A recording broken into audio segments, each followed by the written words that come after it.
This small boats chaos has been going on for 6 years now, and no one has been returned to France, even though that is where the boats start from. So it will start with lower numbers and then it will build up over time. That's the nature of a new trial agreement. But I think that principle where people who arrive illegally on dangerous small boats can for the first time be returned to France, and yet in exchange we will transfer people who've applied legally, who are most likely to be genuine refugees and crucially have been through security checks. So these people that are coming, they've spent thousands to travel, often halfway across the world. They've taken massive risks to come here. If the numbers are what have been reported, which has been reported at about 50 people a week, why wouldn't they just take a chance? Why would they sit there and wait for this returns agreement? Why wouldn't they just give it a go and come over across anyway? Because in all likelihood, they probably won't be returned to France. Well, the first thing is we'll be able to start detaining people who have arrived straight away on arrival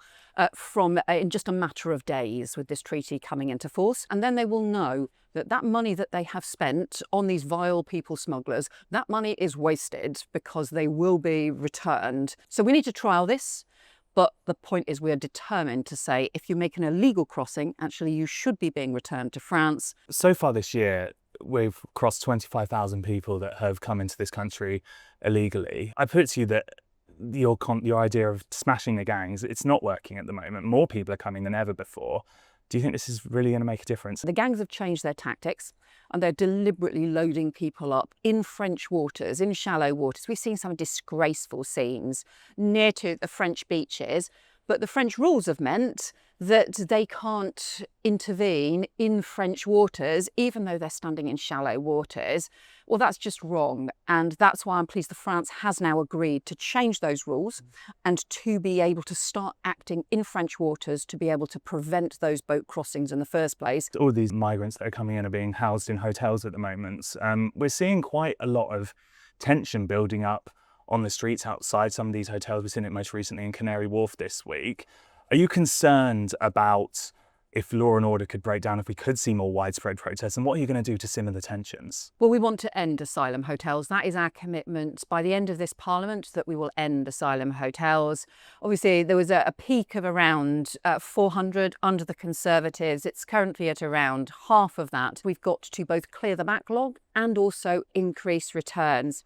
We've increased the failed asylum seeker returns by 28% since the election. We need to keep making that progress because those who have no right to be in the UK should be returned. The rules have got to be respected and enforced. If this new system doesn't work, let's say people keep coming, could the next step be reforming the ECHR? Would that be something that the government would consider, and what might that look like? We just can't carry on with a system where someone has been turned down for asylum legitimately and then can stay in the system sometimes for years because of appeal delays.